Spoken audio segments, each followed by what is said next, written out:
আসসালামু আলাইকুম রহমতুল্লাহি ওবরাকাতু।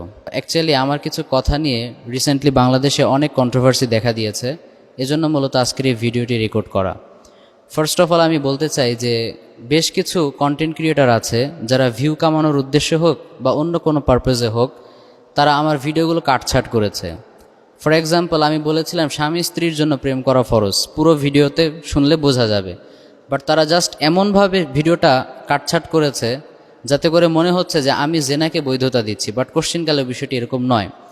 আরেক ভিডিওতে বলেছিলাম ফেসবুকের একটা ছেলে পোস্ট করেছে যে সে তার গার্লফ্রেন্ডকে কিছু ইসলামিক বই গিফট করার পর তার সাথে সেই গার্লফ্রেন্ড ব্রেকআপ করে নিয়েছে, কিন্তু এটা এমনভাবে প্রচার করা হচ্ছে মনে হচ্ছে যেন আমি আমার গার্লফ্রেন্ডকে গিফট দিয়েছিলাম। বিষয়টি এরকম নয়। তো যাই হোক, হয়তোবা আমার দুর্বলতার কারণে আমি ভালোভাবে বোঝাতে পারিনি। সব মিলিয়ে আমি আমার অতীতের যত কর্মকাণ্ডে আপনাদেরকে কষ্ট দিয়েছে সবগুলোর জন্য আমি লজ্জিত এবং অনুতপ্ত। আজকে সবার সামনে এই ভিডিওতে আমি আল্লাহ তাআলার কাছেও আমার কর্মকাণ্ডের কারণে ক্ষমা চাচ্ছি এবং দেশবাসীর কাছেও আমি অনুতপ্ত হয়ে সকলের নিকট ক্ষমা প্রার্থনা করছি। আশা করি আমার এই বিষয়গুলো আপনারা ক্ষমা সুন্দর দৃষ্টিতে দেখবেন এবং আপনাদের এই ভাইয়ের জন্য দোয়া করবেন, আমি যেন ভবিষ্যতে ভালো কিছু আপনাদেরকে কোরআন সুন্নাহ থেকে প্রোভাইড করতে পারি ইনশাআল্লাহ।